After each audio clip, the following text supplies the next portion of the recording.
Yo, it's Two Side Anime, and chapter 11 has officially dropped, and we got a lot to talk about. I don't know why, but I see a lot of people ranking chapter 11 as one of the lowest chapters that recently came out of the Two Blue Vortex series, and I disagree completely. I think we needed the chapter to slow down the pacing just a bit. Since the start of the series, we have gotten nothing but action on top of action, and I think we need to take a breather away from this so we can get more character dialogue between Hema, Sarada, Boruto, and the rest of the cast. Just think about it. We're only 11 chapters in, and from the start of the series, we had Boruto versus Code, the awakening of the God Tree clones. The names of their targets: Shikamaru finding out the truth about Boruto, Isshiki versus Boruto, Ida finally realizing Boruto is a real one. Boruto leaves the village, and then the God Tree clones come back and attack.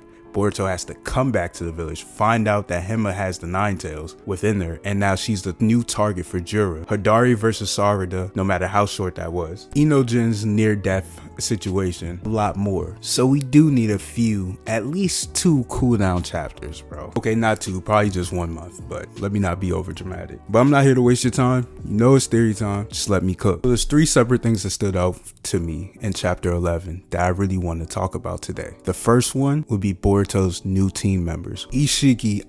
Jura's identity was kind of confirmed for me this chapter. I don't know about you guys. And the last thing, unfortunately, and I hate to say this, bro, I love her character, we have to talk about Sarada's death, or foreseeable death. So let's start off with the easy part. Let's talk about Boruto's new team members, which is Hema and Sarada. As of right now, the only person that has been confirmed to be on Boruto's team is Kashin Koji. And it was also confirmed on the Naruto website that he helped train Boruto in mastering his flying thunder god jutsu. And this shouldn't really be a shocker to anybody that's been following this channel. One of my earliest videos, I told you guys that Kashin Koji was Boruto's master alongside with Sasuke. Using his memories of Jiraiya, he was able to heal himself at Mount Mokuboku. Forgive me if I butchered that. And using Jiraiya's memories, he was able to teach Boruto the flying thunder god jutsu. If you ever have time, just check that old video out. But back to the main point. Sarada and Hema are now confirmed targets of the God Tree clone, and they are not going to be able to stay in the Leaf Village. Boruto has no choice to take Sarada and Hema to Orochimaru's hideout with Kashin Koji. This is where they're going to be able to plot and come up with a new plan to go against Jura and the rest of his crew.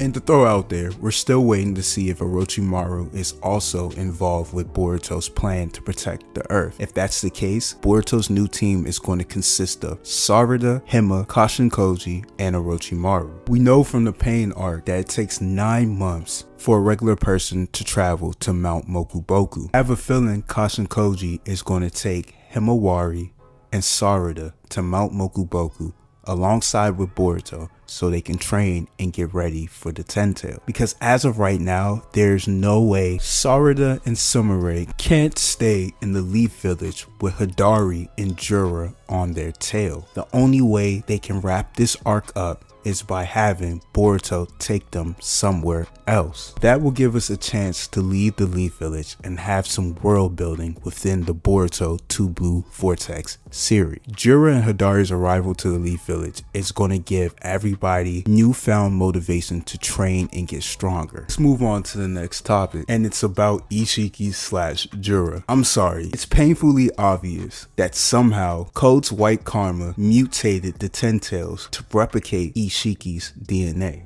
Just take a quick look at Jura throughout this chapter. Everything he does screams Isshiki, from the way he talks, his mannerisms, everything about him is just Isshiki. I'm sorry, there's no way anybody can convince me otherwise. Just go back and reread how Jigen used to talk, how he used to act. It's so similar. But what really confirmed it for me this chapter was how Jura reacted to Boruto using the flying thunder god jutsu. It's the same way Jigen / Isshiki reacted to Sasuke using the teleportation ability from his Rinnegan. Just go back and reread it and come back and reread this chapter and you're going to see what I'm talking about. It's obvious Jura's Isshiki, some way, somehow, and it's the only thing that really makes sense. I think everything else everybody's been saying is just a little too far-fetched for me. This is coming from a guy that's making a living from yapping out the side of my neck. So finally, we're at the crossroads of an unfortunate topic, a very unfortunate topic. I really don't even like thinking about this. When I said in my last video that Momoshiki is going to attempt to hurt Sarada, it's starting to make more and more sense, especially how Boruto just is eyes on glass when it comes to Sarada. There are a couple hints and red flags that we were given since the beginning of Boruto 2 Blue Vortex up to the current chapters that is starting to make me feel like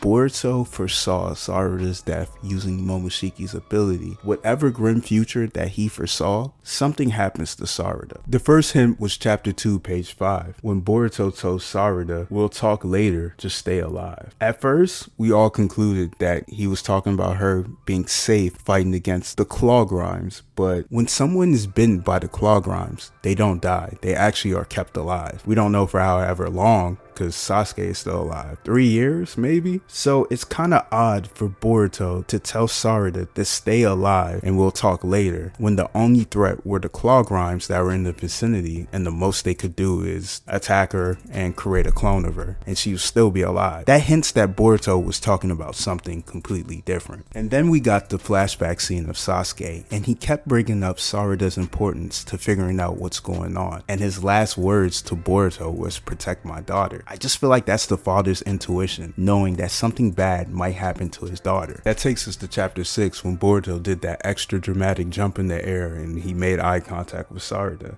He says, "I swear to rescue Master Sasuke and everyone else who turned into trees, as well as..." When I first read this panel, I thought he was talking about Lord Seventh and his mother, Hinata. But in the back of my mind, I really felt like he was talking to Sarada. I know this sounds like a reach, but just hear me out. Just take a deeper look at the panel. He was looking Sarada dead in the eyes, and we see 3 dots come out. And he says, "No, never mind, I'll be back." Telling Sarada and Sumire that Naruto Uzumaki isn't dead and he's being sealed by Kawaki wouldn't be a major reveal to the two, because Sarada isn't affected by omnipotence. The worst that can possibly happen if Boruto tells her the truth about Naruto and Hinata being alive is Sarada confronting Kawaki, but I don't think she'll be dumb enough to do that right away. Plus, based on the conversation that Boruto had with Shikamaru, deep inside, he still thinks Kawaki can be saved. He still looks at him as his brother. So Boruto wouldn't assume or draw to the conclusion, if he told Sarada the truth about Naruto and Hinata being alive, that Kawaki will try to kill her and hurt her. He still knows Kawaki has a soft side to him, and we've seen this in the recent chapters when it came to Hima, especially when it came to Hima. He's literally flying to an enemy that he knows he can't beat, but he knows this is his duty to protect Lord Seven's daughter and Lord Seven's village. So that takes me back to the point of believing that Boruto was actually talking about saving Sarada because of whatever he saw with Momoshiki's ability. And on top of that, in chapter 9, we find out Boruto has a 4K surveillance system set up around the Leaf Village to keep his eyes on everything that happens in the village. And that explains why he was able to get there so fast in chapter 1 to protect Sarada from Code. But we can just guess he has it set up to protect Sarada at this point. I have 2 more videos coming on the way. The first video is going to be about if the female characters are being wasted in the Boruto 2 Blue Vortex series, and if Boruto is becoming one-man series. So be on the lookout for those videos.